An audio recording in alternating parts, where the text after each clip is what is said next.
Yes, people. Greetings once again. This is Ruben. I'm back again. Just following up from the last time when I was talking about the pre-dynastic pre-dynastic period in the history of Kemet, yeah, ancient Egypt. For those of you that aren't familiar with the phrase Kemet, yeah, so we're talking about ancient Egypt, and we was talking about the name, the connection of that name Kemet with Ham, the son of Noah in the Bible, and also the connection with the names such as Gambia or Ghana in West Africa.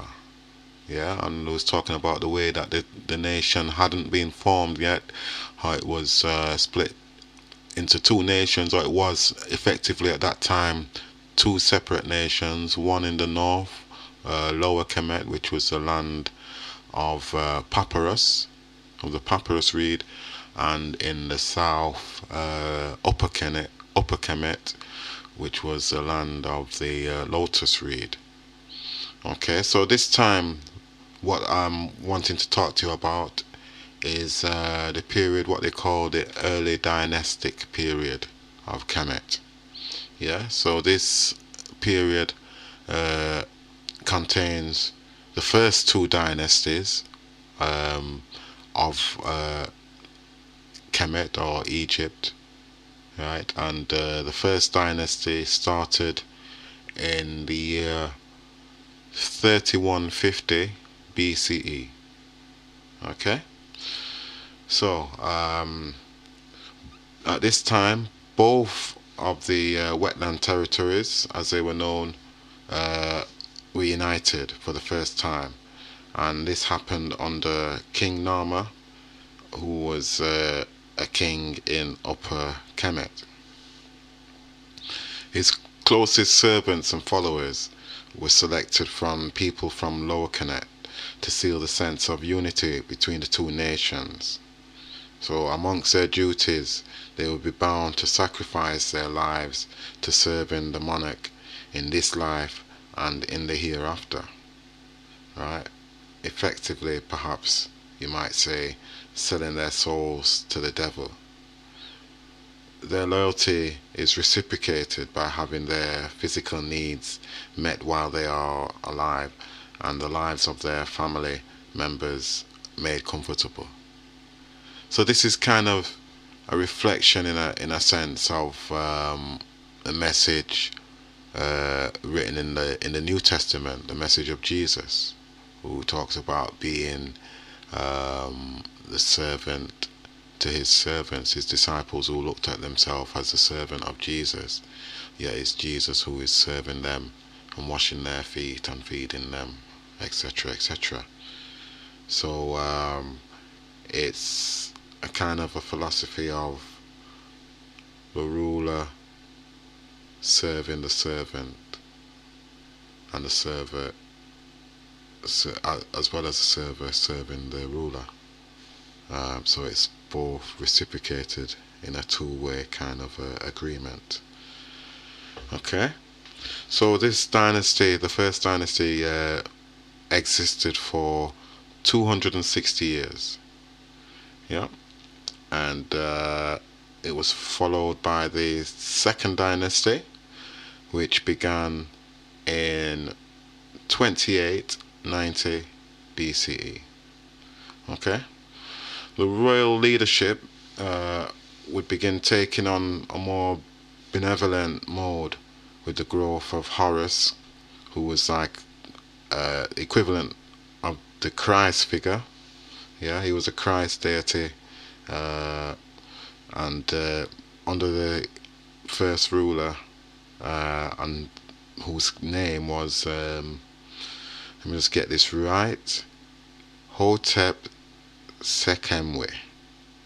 Yeah, so I might have said that incorrectly, so I'll try and say it again. Hotep Sekemwe. Right, and it's the meaning of that name was peace and unity. Okay, so sacrificial service under the monarch. Um, this thing what had been happening during the first dynasty, where the royal servants were expected, or it was demanded of them, that they kind of lay down their lives for the ruler.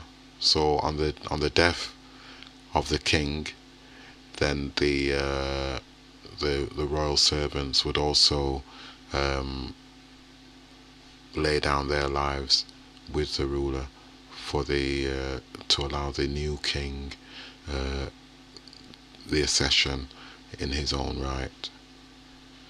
Yeah, so that was something that was done away with, um, and sort of, I think it brought about a more kind of benevolent feeling, a more kind of sympathetic or empathetic, I don't know how you want to kind of look at it, kind of feel, right? A more harmonious kind of attitude, I suppose, in the way that kind of people looked upon each other, especially from the two different regions which were getting together, from upper and lower Kemet. So this division, maybe a class division that might have been kind of growing.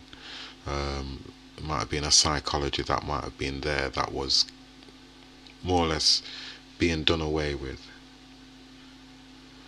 Yeah, so there were also indications of several important institutional and economic developments during this period.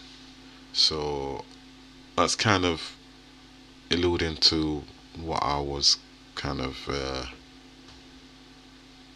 intimating, in the way that the society now was becoming more harmonious, and the king, the head of state, wasn't necessarily this deified figure that needed to be looked upon on high, and treated with obedience, total obedience, and all that kind of thing. So that was basically the second dynasty, the start of the second dynasty, and this would continue for another 200 years, up until around 2686, when the next dynasty would start. So we'll talk about that in the next installment. Okay, so until then, I'll see you later.